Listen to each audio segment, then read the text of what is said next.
Baik, bismillahirrahmanirrahim. Assalamualaikum warahmatullahi wabarakatuh. Waalaikumsalam warahmatullahi wabarakatuh. Selamat pagi anak-anak ibu. Pagi Bu. Ya, bagaimana kabarnya? Alhamdulillah sehat, luar biasa, Allahu Akbar. Kurang semangat coba. Bagaimana kabarnya? Alhamdulillah sehat, luar biasa, Allahu Akbar. Alhamdulillah, berarti udah pada semangat semua ya. Nah, jadi sebelum kita memulai pembelajaran, ibu di sini akan mengajak adik semua dulu ya. Sepertinya nihil ya, berangkat semua ya. Enggak, Bu. Siapa yang nggak masuk? Ani. Oh, aduh ya. Sakit Bu katanya Bu. Sakit apa? Enggak tahu. Nah, kalau misalkan ada temannya yang sakit lebih dari 3 hari, kalian harus Jauh. Ya, berarti kita harus menjauh. Nah, kemudian sebelum kita pembelajaran, kita terlebih dahulu berdoa ya. Ya, tolong dipimpin berdoa menurut percaya masing-masing ya, Nak. Ya Bu, berdoa dan hati mulai. Selesai. Ya, baik. Nah, setelah kita berdoa, agar kita lebih semangat, kita bernyanyi mau nggak? Mau. Mau nggak? Mau. Kalian tahu sebelumnya kalian tahu nggak lagu Garuda Pancasila itu? Tahu? Tahu. Ya, coba bareng-bareng ya. 1, 2, 3. Garuda Pancasila, akulah pendukungmu, patriot proklamasi, sedia berkorban untukmu. Pancasila dasar negara, rakyat dibangun sukses. Bagi bangsaku, ayo maju, maju, ayo maju, maju, maju, maju, maju.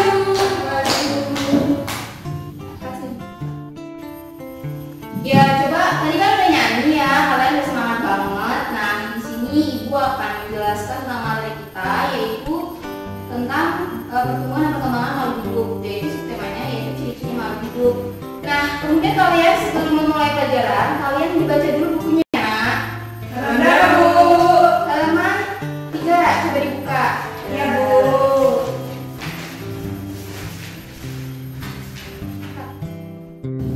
Nah, selanjutnya kalian udah pada baca ya. Nah, di sini ibu akan menjelaskan tujuan pembelajarannya, yaitu cara makhluk hidup bergerak. Nah, kalian tahu nggak gerak itu apa? Enggak Bu. Ada yang tahu? Gerak, berpindah tempat, Ya. Nah, terus apa lagi? gerakan apa? Nah, jadi nak cara bergerak makhluk hidup ya di sini tertera bahwasanya di buku kalian bisa simak bukunya. Ya Bu. Nah, di sini tuh jadi gerak pada makhluk hidup itu adalah suatu bentuk reaksi makhluk hidup terhadap rangsangannya. Nah, bisa dikatakan kayak temennya tadi, berpindah dari tempat satu ke tempat Yang lain. lain. Iya. Nah, jadi misalkan nih cara bergerak makhluk hidup itu apa aja ya? Loncat, Bisa jadi lari, kemudian jalan, jalan, kemudian merangkak juga kan ya. Nah, kalian bisa simpulkan kayak gini. Kalau misalkan manusia itu geraknya dengan cara ibu ngapain nih? berdiri, Berdiri, kemudian jalan, kemudian lari. Ya. Kalau misalkan hewan, coba apa kalau misalkan hewan? hewan berangkat, Hewan juga seperti manusia sebenarnya, cuma tidak semua hewan sih ya kan, ada yang di air dan ada yang di darat. Nah, kalau misalkan hewan itu dia bisa berlari, bisa berdiri juga, bisa duduk seperti itu ya. Kalau misalkan tumbuhan coba apa? kena angin. Kalau tumbuhan itu bisa jadi fotosintesis. Apa itu Bu fotosintesis Bu? Nah, tadi temannya nanya tuh fotosintesis itu apa sih Bu? Nah, kita nanti akan belajar fotosintesis itu di kelas 5. Iya, pokoknya kelas 3 ya, Nak. Oh enggak tahu. Nah, selanjutnya kalian bisa buka di halaman selanjutnya ya, Nak. Berarti itu tentang makhluk hidup bernafas. Kalian tahu bernafas itu apa? Ya, udara. Kemudian Membawa udara. Ya. jadi bernafas itu disimak ya, Nak, bukunya jangan Iya lagi. Bu. Ya Bu. Jadi bernafas itu adalah proses mengambil oksigen dari lingkungan dan genosida. Nah, misalkan kayak gini ceritanya. Berarti ibu Pertama, iya benar. Mengambil, iya mengambil. Kemudian mengeluarkannya seperti itu. Sekarang ibu nanya nih, kalau misalkan apa sih yang nggak bernapas itu apa misalkan? Kita bisa lihat bisa. Ya berarti itu benda mati. Kemudian selanjutnya nak buka lagi sebelahnya itu kan ada bacaannya, yaitu makhluk hidup berkembang biak dengan cara bertelur dan melahirkan ya. Nah, mana sih hewan yang melahirkan, mana hewan yang bertelur? Siapa yang bisa jawab? Yang melahirkan itu contohnya hewan? Ya, ini kucing. Kucing, ya. Kemudian sapi. Sapi. Punya sapi ya di rumah? Enggak, kita enggak. Oh. Kemudian apa lagi? Ya, kambing, ya kambing. Jadi ada kambing, ada sapi, ada kucing, kemudian ada kuda. Nah, terus apa nih kemudian yang bertelur? Kalian tahu yang bertelur itu apa? Ibu, Ya, ayam, ayam. Terus apa lagi? bebek, Bebek, ais. Kemudian ais jawab ya. Kemudian apa lagi? Burung. Ya, buaya. iya, sip, benar sekali. Nah, kalau misalkan kalian tahu nggak kalau misalkan bertelur itu disebut dengan apa bahasa ininya lakinya? Nggak tahu ya. Nah, jadi beranak atau melahirkan itu.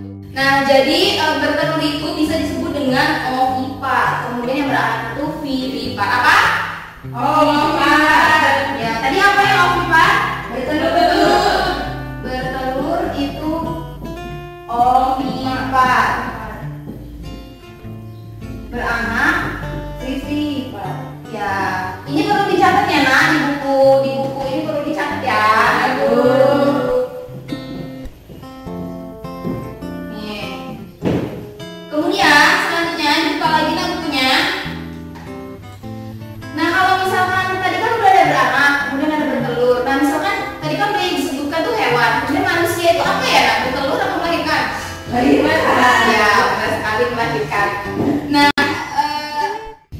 cara makhluk hidup yang berkembang biak seperti manusia itu dengan cara proses fertilasi. Kalian tahu belum fertilisasi itu apa? Belum. Fertilisasi. Nah, kalau misalkan kalian masih bingung, nah kalian bakalan dapat pelajaran di kelas ini ya nak. Baik, Bu.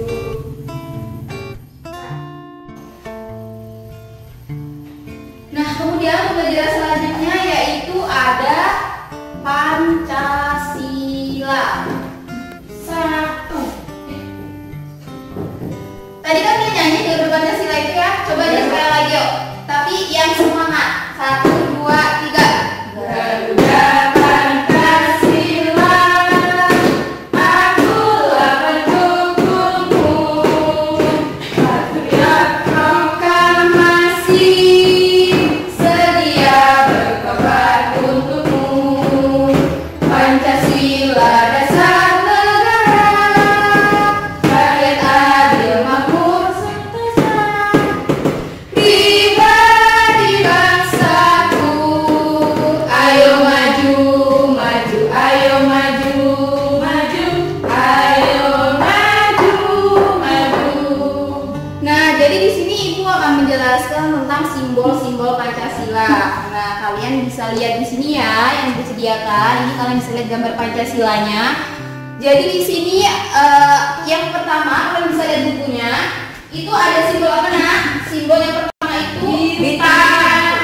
Ya, jadi bintang ini yang berbunyi sila pertama yaitu Ketuhanan yang Maha Esa. Ya, jadi ketuhanan yang Maha Esa. Kemudian ada Rantai. ada rantai. Di sila kedua yang berbunyi Kemanusiaan yang adil dan beradab. kemudian yang ketiga ada Koordinir. persatuan. Indonesia. Yang keempat Kepala banteng. Ya, apa ya bunyinya? Kerakyatan yang dipimpin oleh hikmat kebijaksanaan dalam permusyawaratan perwakilan. Dan yang terakhir ada Padi padi dan dan kapas. kapas. Nah, padi dan kapas itu berbunyi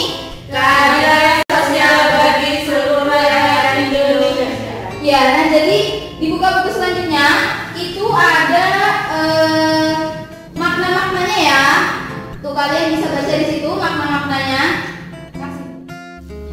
Nah, jadi di sini kalian bisa amati dan menghafalkan tentang simbol-simbol Pancasila. Misalkan nih, di sini ada bintang, ketuhanan yang Maha Esa. Kemudian ada rantai, kemanusiaan yang adil beradab. Kemudian ada pohon beringin, persatuan Indonesia. Kemudian ada kepala bantai, kerakyatan yang dipimpin oleh hikmat kebijaksanaan, dan sampai yang terakhir. Coba kalian pahami dan ini hafalkan. Habis ini Ibu akan menanya kepada kalian. Baik, Bu. Di sini Ibu kasih waktu ya. Berapa menit, Bu? 10 menit. Nah, udah siap anak-anak? Sudah, Bu. Ya, jadi di sini Ibu akan tanya ke kalian. Nah, Ibu akan menutup ini ya. Siap? Siap. Ya, jadi siapa ya yang ditanya ya? Ais, Ibu. coba Ais sebutin bunyi dari simbol kepala banteng. Kerakyatan yang dipimpin oleh hikmat kebijaksanaan dalam bermusyawarah tanpa perwakilan. Betul? Betul. Kasih hapus. Kemudian Tiara, Ya, Bu. bunyi simbol dari bintang. Ketuhanan yang Maha Esa. Benar? Benar. Selanjutnya Ibu tunjuk Mia. Mia dari tadi ngobrol aja ya. Coba Mia sekarang, apa arti simbol dari padi dan kapas? Persatuan Indonesia. Salah. Jangan disalahin ya nak. Nah, jadi apa nak? Keadilan sosial bagi seluruh rakyat Indonesia. Ya betul. Sudah kasih hapus buat kita. Nah, kalian bisa buka di halaman selanjutnya. Itu ada makna-makna dari setiap simbol Pancasila. Nah, Ibu bacakan ya di sini ya. Ya, Bu. Arti lambang bintang, maknanya yaitu sebagai cahaya yang dipancarkan oleh Tuhan Yang Maha Esa kepada umat manusia. Jadi, lambang hitam pada lambang bintang emas itu menggambarkan warna alam. Kemudian yang kedua, yaitu ada rantai. Nah, rantai ini bermakna yaitu menandakan hubungan manusia yang saling membantu satu sama lain. Kemudian ada pohon beringin. Pohon beringin ini bermakna sebagai pohon Indonesia itu yang berakar tunggal panjang yang masuk ke dalam tanah itu sangat menunjang pohon beringin yang berukuran sangat besar. Hal ini menggambarkan yaitu kesatuan dan persatuan Indonesia seperti bunyi Pancasila, yaitu persatuan Indonesia yang ketiga. Kemudian yang keempat yaitu ada kepala banteng. Nah, kepala banteng itu bermakna sebagai hewan yang gemar berkumpul. Setiap manusia dalam proses mengambil keputusan itu harus dilakukan musyawarah, berkumpul, atau memecahkan masalah. Kemudian buka selanjutnya, itu yang kelima itu ada padi dan kapas. Jadi padi dan kapas itu maknanya yaitu menjadi simbol pangan atau sandang yang menjadi kebutuhan pokok masyarakat Indonesia tanpa melihat status atau kedudukan. Hal ini adalah persamaan yang tidak ada kesenjangan antara satu dengan yang lainnya. Nah, itu tadi ya, itu sudah menjelaskan tentang makna-makna dari Pancasila, setiap simbol-simbolnya. Nanti gimana anak-anak? Sudah paham? Sudah, Bu. Bisa dipahami? Bisa. Tapi kalau misalkan ulangan bisa? Bisa, Bisa, Bu. ya. Nah, nanti kalian bisa lebih paham lagi dipelajari di rumah ya. Ya, Bu. Selanjutnya, yaitu kita akan belajar tentang sikap berjalan. Sikap berjalan. Kalian bisa ikuti di sana, Bu. Bu. Apa aja? Sikap berjalan itu ada apa aja? Yang pertama, Nggak tahu, Bu. Ibu sedang Berdiri. Berdiri Tegak. ya. Betul. Pertama ada berdiri tegak. Kemudian apa lagi? Nggak tahu, Bu. Nah, kemudian yang kedua ada pandangan lurus. Lurus kemana, Bu? Ya, nanti dijelaskan ya. Ya. Kemudian yang ketiga itu ada gerakan tangan.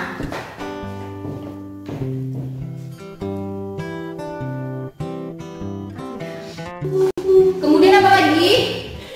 Kemudian apa lagi? Tahu Bu. Jangan angkat beban. Beban apa Bu? Ya pasti bukan beban kehidupan ya nak. Iya Bu. Nah, berdiri tegak nih, kalian bisa tahu apa deskripsi dari berdiri tegak?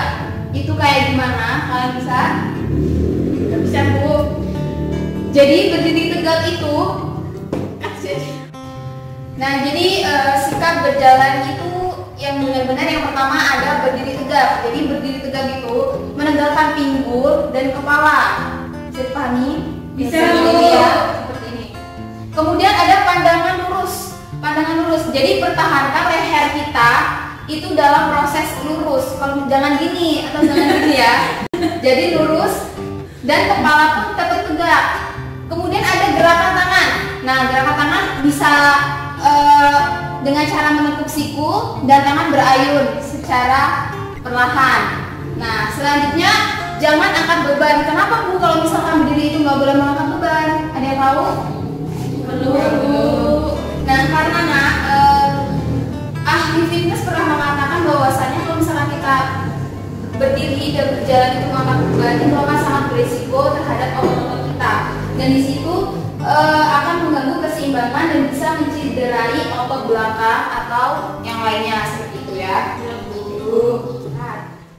Bisa berdiskusi ya nak antara gerakan kombinasi antara berjalan dan berjalan cepat. Yuk kalian bisa diskusi dengan teman sebangkunya. Terus gue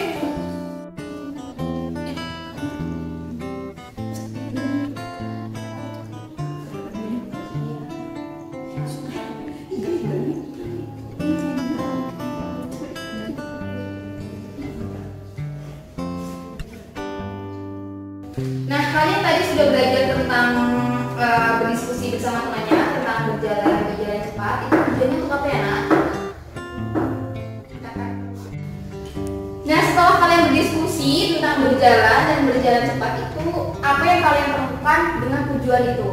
Tujuan berjalan dan berjalan cepat. Untuk melatih stamina Bu. Ya, lanjut. Otot kaki Bu. Iya betul. Ya. Tahu.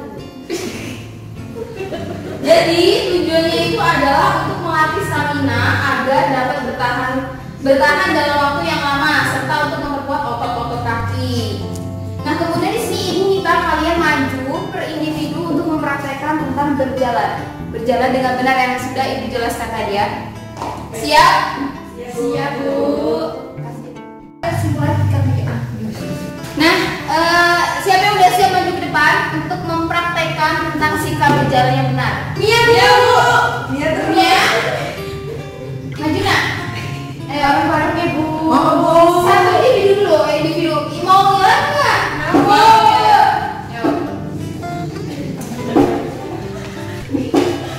Nah, teman-teman bisa perhatikan ya.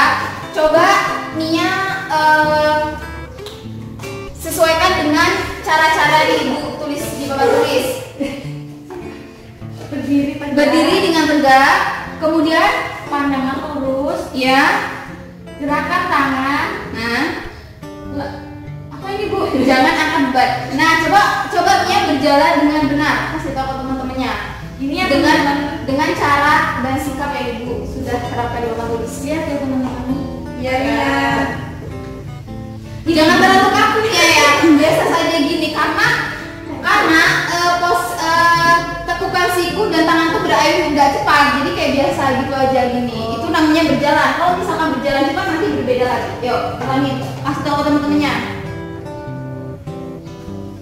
Ya, jadi kalian bisa lihat ya, ini adalah contoh berjalan. Kalau misalkan berjalan cepat, coba gimana Bu? Sama saja seperti berjalan biasa, cuma kamu harus kayak seperti cepat gitu. Oh, kayak Bu. Ya. Yuk. Mundur ya Bu. Ya. 1, 2. Kurang cepat lagi, nak. Ulangi. Nah, kalian bisa lihat ya, jadi berjalan cepat itu seperti berjalan dan tapi bukan berlari, jadi kayak berjalan dan berjalan cepat. Paham? Paham. Ya, Mia silakan duduk. Ada yang lagi mau coba? Lili, ayo. Lili bisa maju. Tapi sekarang Lili bisa menjelaskan ya teman-temannya, kalau misalkan berjalan itu teman-teman kita harus berdiri tegak dengan pandangan lurus seperti itu. Bisa? Bisa Bu. Bisa Bu. Bisa. Yuk Lili maju. Kemudian dipraktekkan kepada teman-temannya biar teman-temannya itu bisa paham. Iya, langsung aja. Jadi gini ya, untuk jika berjalan, yang pertama itu kita berdiri tegak. Lalu pandangan lurus ke depan kayak gini. Terus yang kedua gerakan tangannya itu tekuk siku dan tangan berayun kayak gini. Ya. Kemudian jangan angkat beban. Lili mau angkat beban atau tidak? Tidak. Ya, berarti benar ya. Kemudian Lili praktekkan berjalan cepat itu seperti apa? Jadi kalau untuk berjalan cepat sama kayak tadi waktu berjalan, tapi kita agak cepat. Ini ya. Ya, durasinya jadi lebih cepat gitu ya. Beri hapus buat Lili.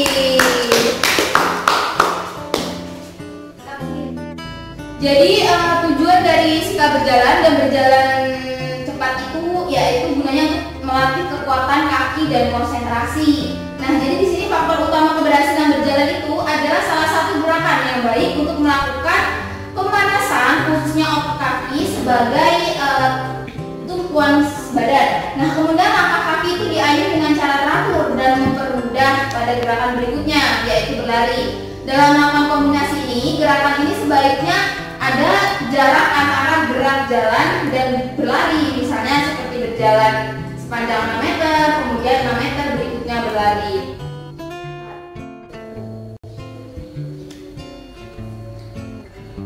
Jadi kalian di sini perlu ingat ya Nak ya, ketika kita berjalan dan berlari itu jangan terburu-buru. Misalkan kalian harus dengan hati-hati. Jadi gerakan berjalan dan berlari itu ada kebenarannya, yaitu gerak itu lebih diutamakan daripada kecepatan. Jadi kalau misalkan kita buru-buru, kalau misalkan ini kan pasti nanti kita jatuh atau otot kita kesleo atau seperti itu kan. Nah, jadi kita utamakan di sini yaitu berhati-hati karena gerak itu lebih diutamakan daripada kecepatannya. Apa sih Bu pentingnya ketika kita mempunyai semua ini kita bisa berjalan dengan normal, kemudian kita bisa bergerak dengan normal. Jadi kita di sini harus bisa menghargai orang-orang yang belum sempurna seperti kita. Dan jadi di sini kita itu harus bersyukur atas apa nikmat yang Allah berikan. Belum tentu semua orang itu bisa berjalan dengan normal, ya Pak ya? Iya. Belum tentu dia bisa bergerak dengan normal, ya? Nah seperti itu. Jadi kita tuh tidak boleh menyombongkan atas semua kepunyaan kita, tapi kita tuh harus bersyukur terhadap apa yang kita punya selama ini. Indonesia. Baik, jadi di sini kesimpulan yang bisa kita ambil dalam pembelajaran pada hari ini yaitu adalah makhluk hidup itu dapat bergerak. Setelah dia bergerak, kemudian ia bisa berkembang biak untuk melanjutkan berkesinambungan antara kelanjutan kehidupannya. Kemudian di Indonesia ini adanya pedoman yaitu Pancasila. Pancasila itu adalah sebuah pedoman masyarakat Indonesia. Seperti itu, paham? Paham. Ya, alhamdulillah. Nah, kemudian di sini sebelum Ibu mengakhiri dan kita berdoa, di sini Ibu ucapkan terima kasih kepada anak-anak atas kerjasamanya dalam pembelajaran pada hari ini dan bisa memahami. Untuk itu kita akhiri saja pembelajaran hari ini kita dengan membaca doa yang dipimpin oleh pengolas.